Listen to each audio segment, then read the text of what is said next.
You know, it's interesting, Randy. You're blowing up my board on my news feeds. People are, giving accolades to their coaches, and then I just got my wife, Mary, must be watching somewhere because she says, "Michael, have them talk about accountability. Where's the what? What is the source of accountability that raises the probability that salons and service providers are going to take the action?" So, for whatever reason, she wanted me to ask you that. It's the comeback. And I think it's working pretty good on virtual, by the way, too. Just because we're showing up and we're having a face-to-face and we're asking questions and we're making people accountable and they tell us the truth. It's like, yeah, it's better. It's a little better. You have money in your checkbook. It's like, well, yeah,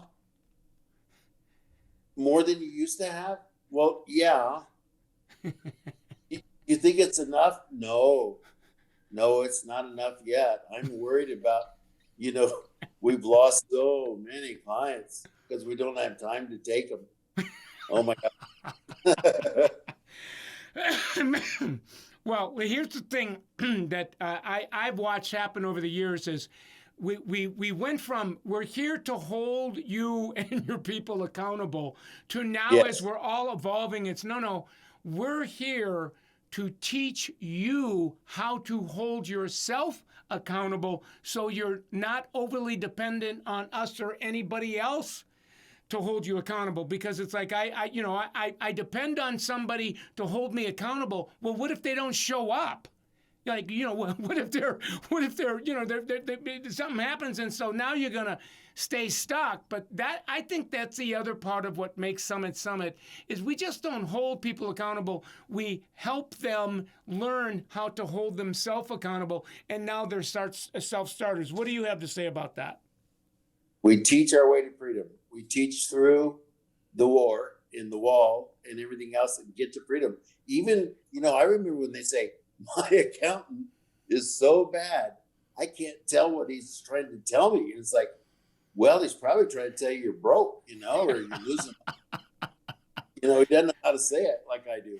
But yeah, today you're that. I got my son now that's in SSC, and he says he loves your, that you got these little slogans. Can I get honest fast with you? It's not like can I get honest, but can we get honest fast? Where now sometimes it's like a Mayo Clinic or a rehab center because we honesty wakes people up.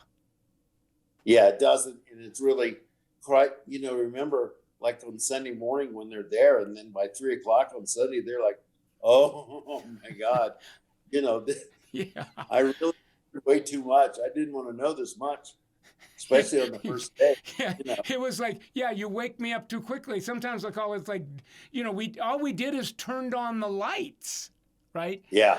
Now I want to ask you a couple more questions before we run out of time.